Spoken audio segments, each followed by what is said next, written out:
I entered a small study. Dust covered every surface. Towering bookshelves lined the walls. One book slid off a shelf on its own, landing with a heavy thud.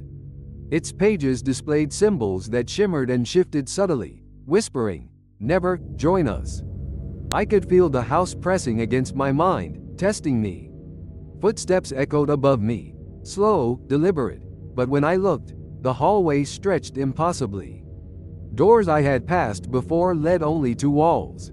Shadows flickered unnervingly, sometimes forming hands or faces for a split second. The basement stairs loomed ahead. I descended carefully. Icy air rushed past, thick with damp rot. Papers and objects shifted subtly as I passed. Shadows moved unpredictably, floating just outside my peripheral vision. Whispers screamed, "You are ours, forever?" A shadow split into two, then three, stretching across walls, ceiling, and floor simultaneously, defying space. Symbols on the walls pulsed with dark light, making my skin crawl. At the far end, a faintly glowing green door appeared, symbols writhing around it like living creatures. Heart pounding, I grabbed the doorknob. The door groaned open, revealing a room larger than reality itself, walls stretching beyond perception. The space inside pulsed with a dark energy that seemed aware of my presence. I could feel it watching, judging, waiting. Every instinct screamed to run, but curiosity, morbid fascination, drove me further inside. I stepped through, and the room seemed to shift, corridors folding in on themselves, shadows twisting unnaturally. Whispers became a chorus, almost deafening in my mind. "You belong, forever, never leave." The house seemed to pulse with intention. Light from unseen cracks cast eerie reflections, forming patterns that hinted at figures moving just beyond vision. The air grew heavier with each step, dense and oppressive. Dust motes floated like tiny specters, sometimes drifting against gravity. The walls whispered secrets, fragments of long-forgotten conversations, memories of the house itself. I saw a shadow detach from a wall, moving independently, its shape vaguely humanoid yet distorted in ways impossible to natural law. It glided past me, leaving a trace of cold in the air. Every object, every piece of furniture seemed to respond to my presence. Chairs tilted slightly, books shifted on shelves, papers fluttered as if caught in an invisible wind. Symbols etched into the floor pulsed softly with an internal rhythm, syncing with my heartbeat. As I moved further, the hallways stretched and twisted beyond comprehension. Doors I had passed before now led to infinite corridors, some ascending, some descending into darkness thicker than the air above. Shadows flickered at the edges of perception, sometimes forming eyes, sometimes hands. A sudden vibration ran through the floorboards, like a heartbeat, slow and deliberate, echoing through the walls. I realized the house was learning, shaping its architecture to test me, to probe my reactions. Each whispered phrase became clearer, more insistent. "Stay, never leave, join us." The basement stairs beckoned again, longer, steeper than memory suggested. Cold air rushed upward, carrying whispers and a metallic tang that made my stomach churn. Papers on the walls rearranged themselves, symbols shifting into grotesque, animated forms. Shadows multiplied, splitting into dozens of figures, stretching across ceiling and floor simultaneously. Some shapes hovered mid-air, gliding against gravity. Their attention pressed against me, heavy, suffocating. When I reached the basement landing, a faint green glow illuminated a door framed by writhing symbols. The shadows closed in, brushing icy fingers along my skin, whispering, "You are ours, forever, there is no escape." My pulse raced, but I forced myself forward. The doorknob was cold, unnervingly so, as I twisted it. The door creaked open, revealing a space impossibly vast. Walls stretched beyond perception, corridors folded over themselves. Dark energy pulsed within the room, almost sentient, responding to every movement. Shadows flowed like liquid, converging into grotesque shapes both human and inhuman. Every instinct screamed to flee, but I was rooted in place, caught between terror and fascination. Whispers now formed a symphony, a chorus that filled my mind. You belong, forever, never leave. The house was alive, not in the ordinary sense, but as a consciousness that measured, judged, and waited patiently. It had absorbed every step, every breath, every heartbeat. I was a subject, a test, a guest in a place older and crueler than the world outside. And I knew, with a chill deeper than the cold air around me, that this encounter was only the beginning. The moment I crossed the threshold, the air changed. It wasn't colder, it was heavier, as if the house itself was pressing down on me, testing my resolve. The walls seemed closer now, subtly narrowing the space around me.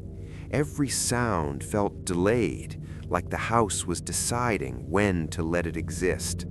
My footsteps echoed unevenly, sometimes ahead of me, sometimes behind, as if I were walking out of sync with reality itself.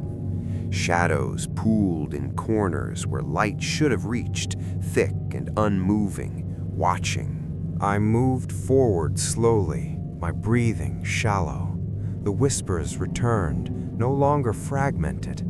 They spoke in calm, measured tones, overlapping but coordinated, like a choir rehearsed over centuries. They didn't scream anymore. They didn't need to. "You've been here before," they murmured. The words crawled into my thoughts, planting memories that didn't belong to me. I saw flashes, other people standing where I stood now, frozen in fear, curiosity burning brighter than survival. The house wasn't just watching me, it remembered them. It remembered everyone. The hallway opened into a wider space, though the ceiling felt lower, pressing down. Symbols covered the walls now, carved deep into the wood and stone, not painted. They pulsed faintly, glowing in slow rhythms that matched my heartbeat. I realized the house wasn't reacting to me anymore, it was synchronizing with me. Every breath I took seemed to ripple through the walls. Dust rose from the floor, swirling into vague shapes, faces forming for brief moments before dissolving again. I recognized the expressions: confusion, awe, regret. A door appeared to my left, one I was certain hadn't been there before. Its surface was smooth, untouched by decay, completely wrong in this place. I hesitated, but the whispers urged me forward, not with force, but with inevitability. "This is where you chose," they said. My hand hovered over the handle, and the moment my fingers touched it, a flood of sensations tore through me. Pain, fear, hope, all at once. I saw memories not my own, people entering the house with different intentions, some seeking shelter, some answers, some power. None of them left unchanged. The door opened silently. Inside, the room was circular, its walls layered with marks scratched by human hands. Names, dates, symbols, some ancient, some recent. The floor was uneven, warped as if it had softened and hardened again countless times.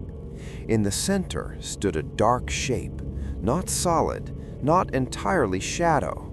It pulsed gently, like a heart made of absence.